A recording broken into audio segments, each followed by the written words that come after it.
What is at stake is more than one small country. It is a big idea, a new world order, where diverse nations are drawn together in common cause to achieve the universal aspirations of mankind: peace and security, freedom, and the rule of law.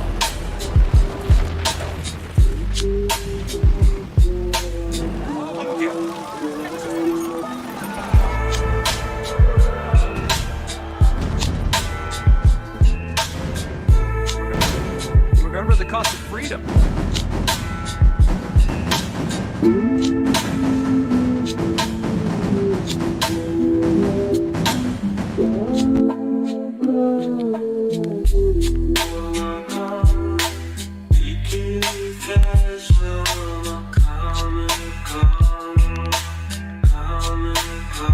If we look at the Middle East, I think it's about time we stop, those of us who support, as most of us do, Israel in this body, for apologizing for our support for Israel.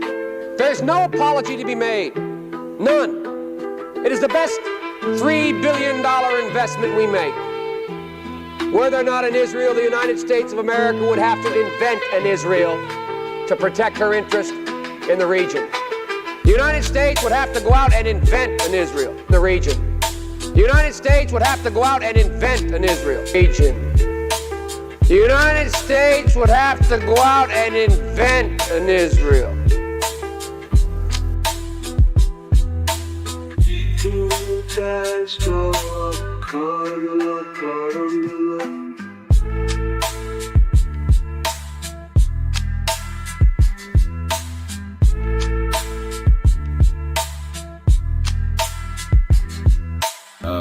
Peace family, before we get started, I need you to understand something really quick.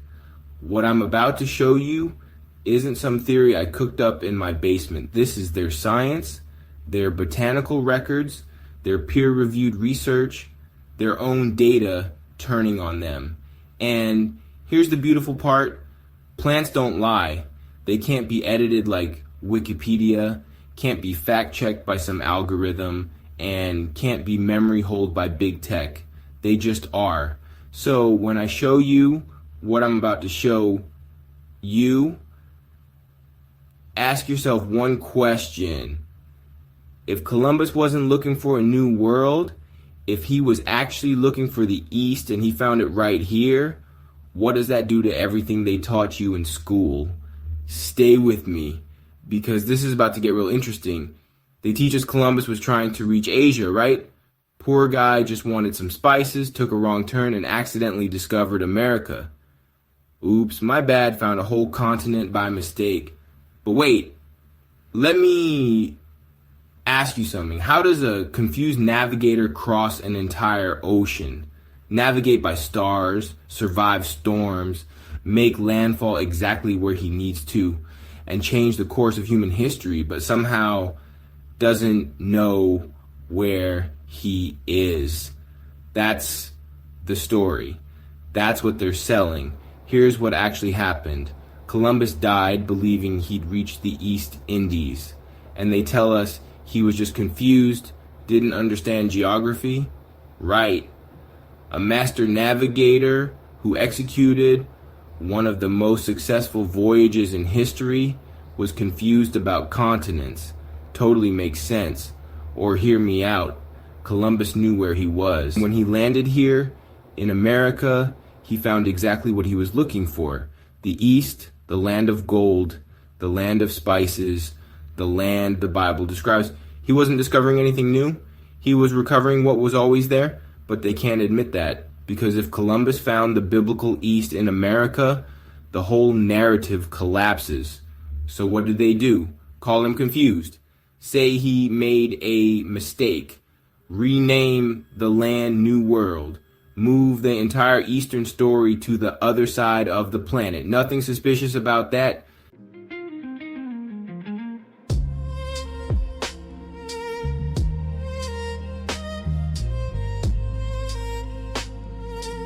And in 1971, President Nixon declared Columbus Day a national holiday to be observed on the second Monday of October.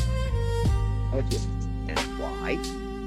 Because Columbus discovered America and proved that the earth was round.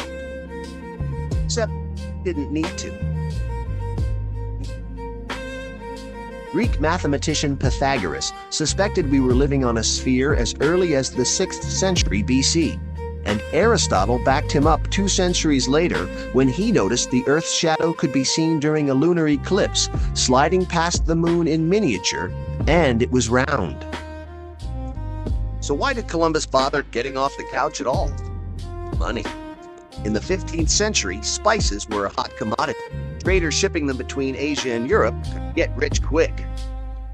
However, with the fall of Constantinople to the Turks, Europe lost its most popular route to the treasures of the East.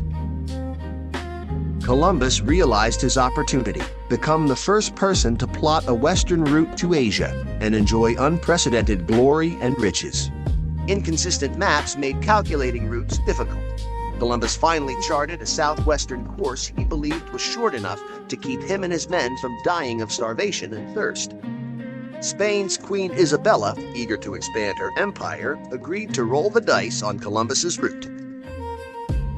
So on that August morning in 1492, Columbus and his men sailed off in those famous ships, laden with hopes of finding their way to Asia and making both Spain and themselves a heck of a lot of money. After a pit stop in the Canary Islands, the charted world was behind them. Columbus had been right not to trust existing maps, but he didn't realize that his own plotted course to Asia was short by nearly 10,000 miles. Luckily, a series of islands, the future West Indies, lay almost exactly where he believed India to be, and the relieved sailors made landfall. This is where things get tricky. We're still not sure of the exact location where Columbus first landed, but he was convinced he'd made it to India and declared the route successful. Mission accomplished. The Indians who greeted him were actually an indigenous people who had lived there for centuries. So the claim that Columbus discovered the Americas is only true from a European perspective.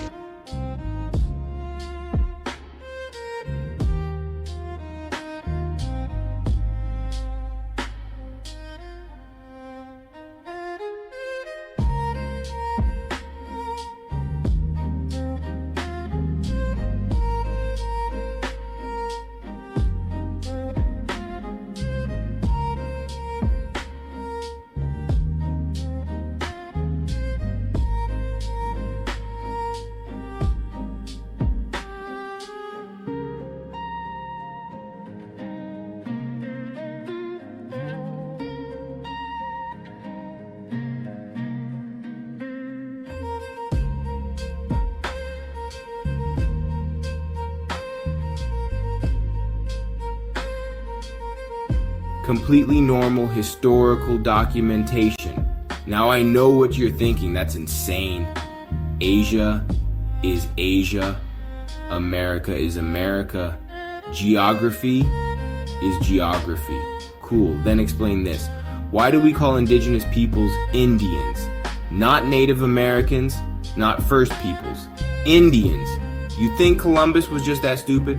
Just saw some people and went, yep, must be India, or maybe he recognized this land as what the ancients called India Superior, the Greater India, the real East. And I'm about to prove it to you using something they can't argue with. Plants, botanical evidence. The plants don't lie, all right, now we're getting into it.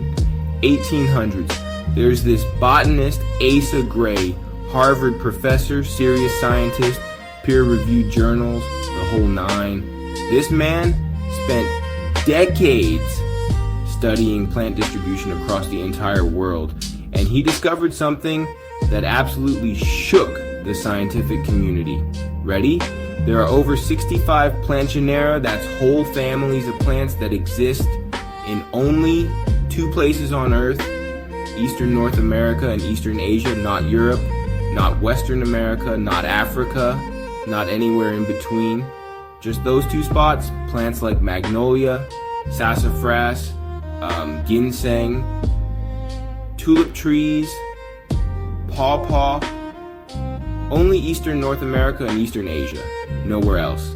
On here at Mountain Gardens, and that has to do with what I call the East-West connection.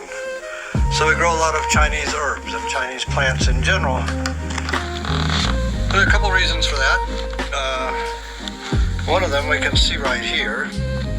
So this is a map of ecoregions of the world. You can easily get to it from Wild World website or National Geographic. This is worldwildlife.org. It's available a lot of places. Just breaks down the whole world into ecoregions, which has to do with the temperature and moisture as it relates to plants growing. So here's the eastern United States, and here's East Asia. You can see the similarity because we're both about the same latitude, and there's ocean on the east and continental mass on the west, so that as the colors go to red and orange and then yellow, it's getting drier and more desert-like.